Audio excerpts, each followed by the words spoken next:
do you start to see the world as a bad place with bad people? How do you separate evil from good? That's a good question. That is actually a very good question, and it's unique.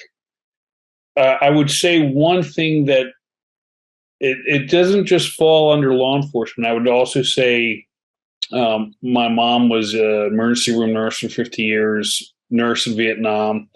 I spent a lot of time in the emergency room, and I've seen it with law enforcement. I've seen it with the doctors and nurses.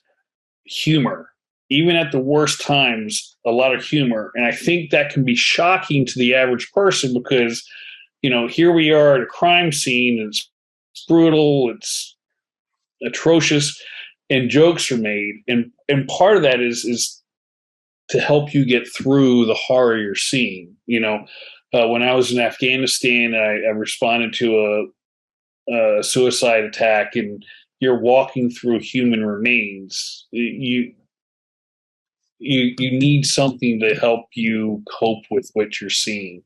And humor is one of those things that we use to help us get through that. And as you said, we do compartmentalize. You don't want to bring it home. You don't want to take it out on your wife or your kids or your spouse. If you're a woman, you're on your husband and kids, right? I'm talking as myself. I don't want to take it out on those people.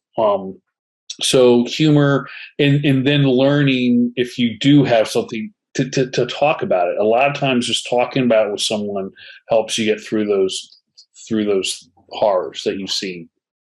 And Jeff, thank you for your service. My mother, who went through the Holocaust, lost a child. She always says the same exact thing. Black humor has gotten her through a lot. But Ann, you have interviewed, read, been in dark places in that mind of yours. There's no one that seems more chipper and upbeat to me than you. How do you deal with it? Well, I certainly echo the humor. I know when I was down at Quantico, the agents, they had a lot of humor. You have to. You just have to, because it can really get to you. And the other thing is, there are other things.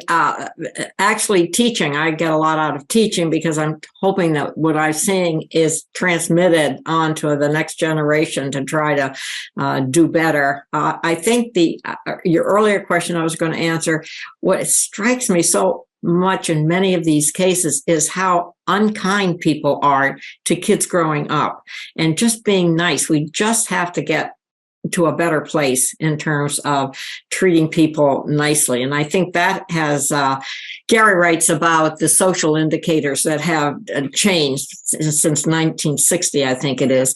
And I think that's one of them, is just being nice and kind and gentle and so forth. It just isn't there anymore with young people growing up. I'm talking really young. I'm talking grammar school and junior high and so forth.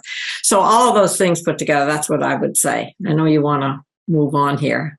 Now listen to Ann and stop being a bully.